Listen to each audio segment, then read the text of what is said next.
Question number 8, Iain Lees-Galloway. Thank you, Mr Speaker. My question is to the Minister for Workplace Relations and Safety. Is he concerned that 170,000 people working in New Zealand have no written employment agreement? The Honourable Michael Woodhouse. Yes, I am. This government expects all employers to comply with the law, and that's why I have asked the Ministry for Business Innovation and Employment for a report into why these people don't have employment agreements and what can be done to improve compliance. Supplementary question. Order. Supplementary question, Iain Lees-Galloway. Thank you, Mr Speaker. Is he concerned that the industries in which workers are least likely to have a written employment agreement, agriculture, forestry, fishing, construction, hospitality and administration, are also the industries that have the highest numbers of migrant workers? Mr Speaker. The Honourable Michael Woodhouse. Well, Mr Speaker, the fact that there might be higher proportions of migrant workers in those industries is no reason to be any more or less concerned. Everybody in this country has a right to have a written employment agreement, and that's the expectation the government sets. Supplementary question. Supplementary question, Iain Lees-Galloway. Is he concerned that the industries with the worst health and safety records, agriculture, forestry and fishing, are also the least likely to provide a written employment agreement and are amongst the highest users of temporary work visas to meet their labour needs?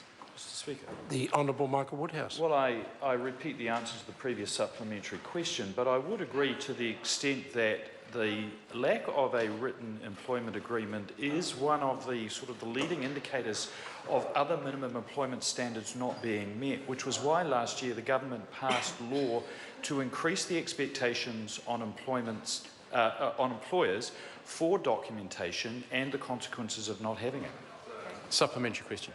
Supplementary question, Iain Lees-Galloway. Why is the government giving rogue employers who pay low wages, fail to fulfil their most basic employment duties and fail to provide a safe workplace the option of exploiting migrant workers rather than cleaning up their act? Mr Speaker. The Honourable Michael Woodhouse. Well, Mr Speaker, that's probably a question best levelled at the Minister of Immigration, but I'm sure what he would say if he was to answer it is that that is exactly the expectation that is being laid out to the Immigration Compliance Team, and why I have asked the Labour Inspectorate and the Immigration Compliance Team to work more closely together.